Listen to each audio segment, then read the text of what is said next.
Keberagaman adalah salah satu kekuatan terbesar Indonesia. Dengan berbagai agama, adat istiadat, dan tradisi, bangsa ini menunjukkan bahwa perbedaan dapat menjadi sumber harmoni. Konsep Bhinneka Tunggal Ika menjadi landasan dalam menjaga persatuan di tengah keberagaman. Di dunia yang beragam ini, perbedaan agama bukanlah penghalang untuk bersatu. Kita semua memiliki tujuan yang sama, hidup dalam kedamaian dan saling menghormati. Setiap agama mengajarkan nilai-nilai kebaikan, cinta, dan toleransi. Namun realitanya, beberapa di antara kita masih ada yang menolak atau mendiskriminasi orang berdasarkan keyakinan agama mereka, melakukan tindakan kekerasan atau ancaman terhadap individu, menyebarkan ujaran kebencian, melakukan perlakuan tidak adil terhadap seseorang berdasarkan agama mereka, seperti dalam pekerjaan atau pendidikan, menghalangi orang untuk melaksanakan ibadah ataupun praktik keagamaan mereka. Merasa bahwa keyakinan kita adalah yang paling benar, bahkan kita sering menyalahkan keyakinan orang lain, membuat kita yang harusnya bisa bersatu malah terpecah belah.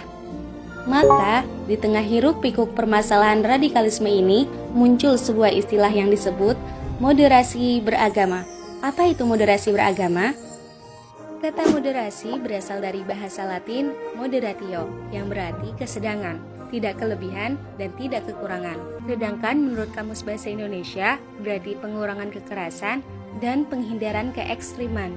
Sedangkan dalam bahasa Arab, moderasi dikenal dengan kata wasat atau wasatiyah, yang memiliki padanan makna dengan kata tawasud, tengah-tengah, iktidal adil, dan tawazun, berimbang. Dalam konteks ini, moderasi berarti memilih posisi jalan tengah di antara berbagai pilihan ekstrim.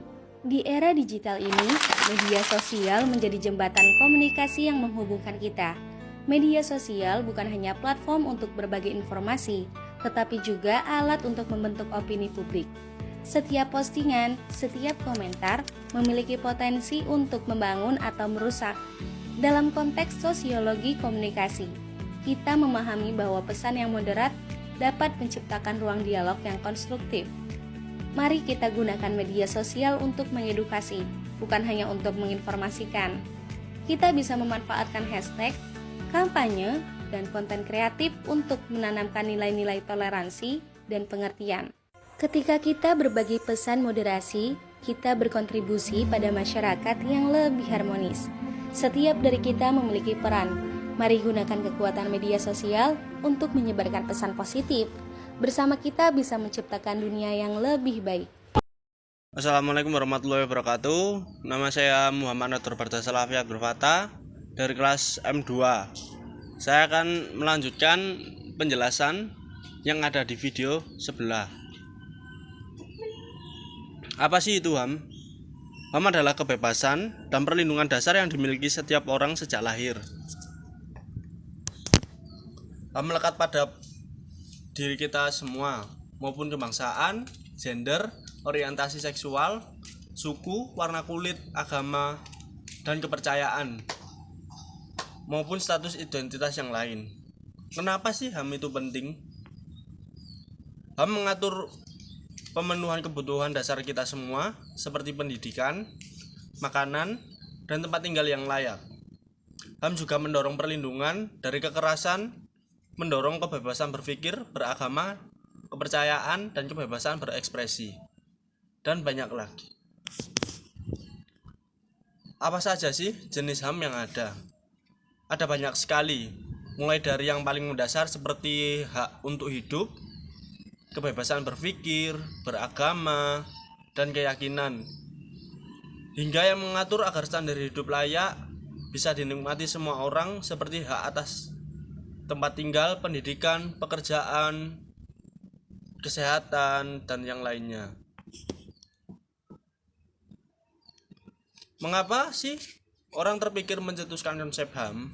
Sebenarnya konsep HAM dan kebebasan individu pertama kali muncul pada tahun 1215 saat kekuasaan Raja John di kerajaan Inggris dinilai semena-mena menghukum rakyat dan menarik pajak, sehingga para korban yang merasa ditindas dan merasa tidak mampu untuk memenuhi kebutuhan tersebut, maka tercetuslah HAM atau hak asasi manusia. Apa saja hak yang diatur oleh pemerintahan?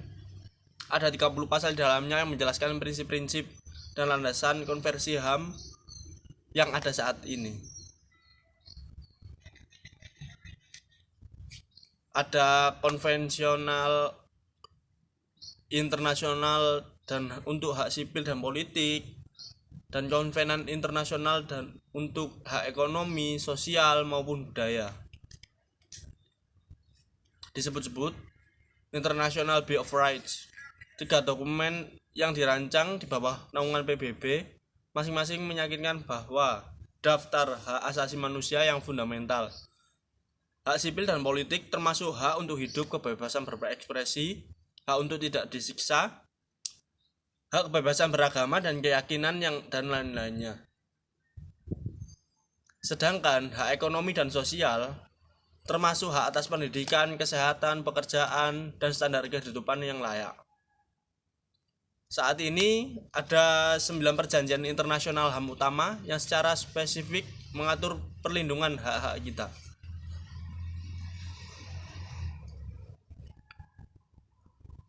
Apakah benar sih hak asasi manusia itu milik budaya orang barat? Walaupun konsep hak asasi manusia modern berasal dari barat, tapi prinsip menghargai martabat manusia tentunya di berbagai budaya dan tradisi termasuk di Indonesia memperjuangkan standar hidup tinggi yang bisa dicapai, mengecam kekejaman terhadap kemanusiaan sekaligus menghormati identitas dan nilai-nilai budaya masyarakat dengan tetap melindungi hak dan kebebasan orang lain. Misalnya di Indonesia, hak asasi manusia menurut sila kemanusiaan yang adil dan beradab merupakan sikap yang menghendaki terlaksananya nilai-nilai kemanusiaan, yaitu pengakuan terhadap martabat manusia, hak asasi manusia, dan kebebasan manusia. Sila ini sangat erat kaitannya dengan HAM dan kebebasan yang bersifat fundamental.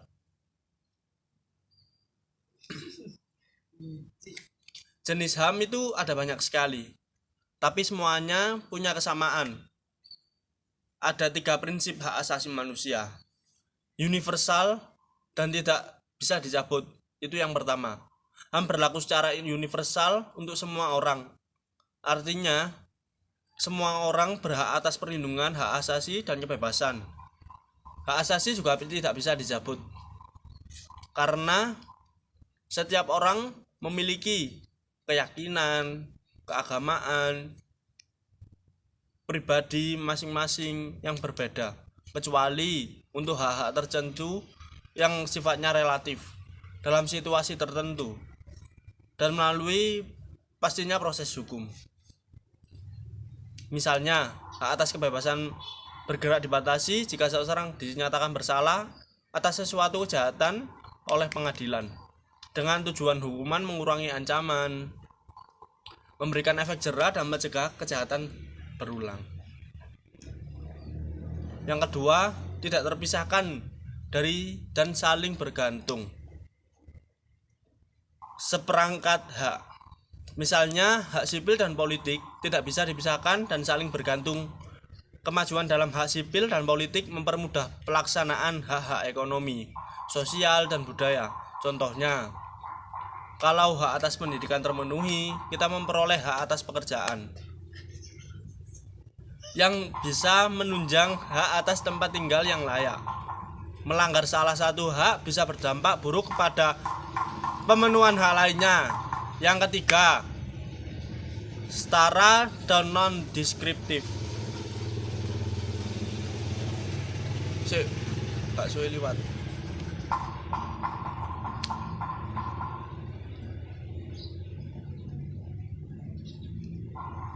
Prinsip kesehatan dan non-diskriminatif ada di semua hukum HAM internasional. Artinya pemenuhan setiap hak di kita itu harus setara dengan semua orang dan bebas dari diskriminasi, mulai dari minoritas bahkan perlakuan kriminal. Siapa sih yang mempertanggungjawabkan penegakan HAM? Berdasarkan hukum internasional, negara adalah pengakuan kewajiban atau duty barrier HAM. Artinya negara wajib menghormati perlindungan dan memenuhi HAM. Wajib menghormati. Yang pertama, berarti negara tidak membatasi orang yang menikmati hak asasinya. Yang kedua, wajib melindungi, berarti negara harus melindungi siapapun dari segala bentuk pelanggaran HAM. Yang ketiga, wajib memenuhi, berarti negara harus proaktif memfasilitasi pemenuhan hak asasi manusia.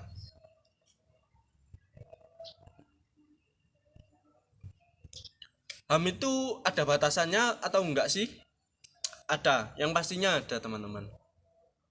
Ini untuk memastikan bahwa kita tidak melanggar hak orang lain saat menjalankan hak kita. Ada beberapa hak yang absolut atau tidak bisa dicabut dari seseorang. Ada juga hak yang bersifat relatif atau bisa dibatasi dari seseorang sebagai bagian dari masyarakat dalam situasi tertentu.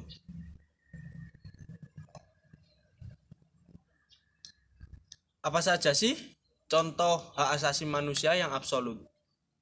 Hak asasi manusia yang bersifat absolut biasanya berlaku pada hak-hak yang jika dilanggar akan menghilangkan haknya sebagai manusia. Yang pertama, hak untuk bebas dari penyiksaan atau perlakuan atau hukum yang kejam, tidak manusiawi dan merendahkan martabat, dan hak untuk bebas dari eksperimen medis atau ilmiah tanpa persetujuan dari kita maupun dari orang-orang terdekat kita. Yang kedua, hak untuk bebas dari perbudakan dan kerja paksa, seperti Romusa, Kerja Rodi. Kita memiliki hak kebebasan. Yang ketiga, hak untuk diakui secara setara di hadapan hukum.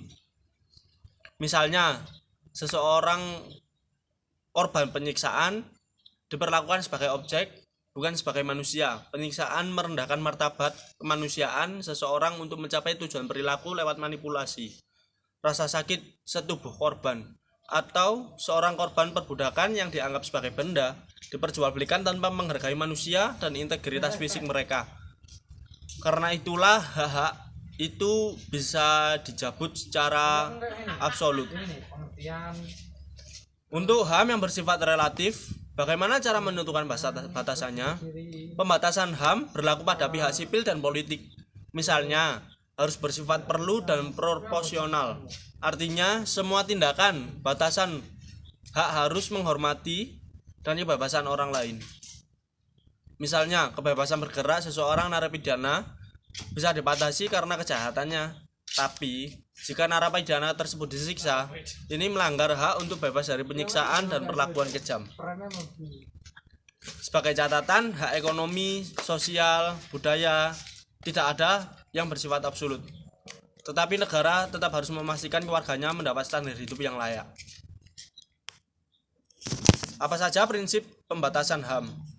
Pembatasan HAM merujuk pada prinsip Siracusa tentang pembatasan dan pengurangan ketentuan dalam konvensional internasional hak sipil dan politik. Yang pertama, batasan terhadap hak-hak sipil dan politik tidak boleh bersifat diskriminatif.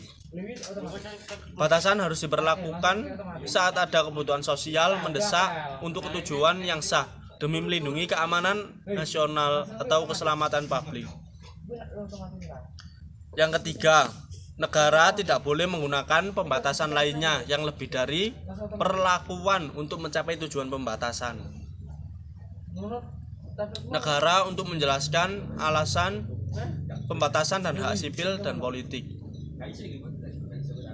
Yang berikutnya, setiap batasan yang diberlakukan harus bisa dikritik dan memperbaiki jika penerapannya ternyata semena-mena. Mungkin cukup sekian penjelasan tentang hak manusia, hak asasi manusia dari saya. Wassalamualaikum warahmatullahi wabarakatuh. 11 menit. Ono aku video mentahan. Toko jam.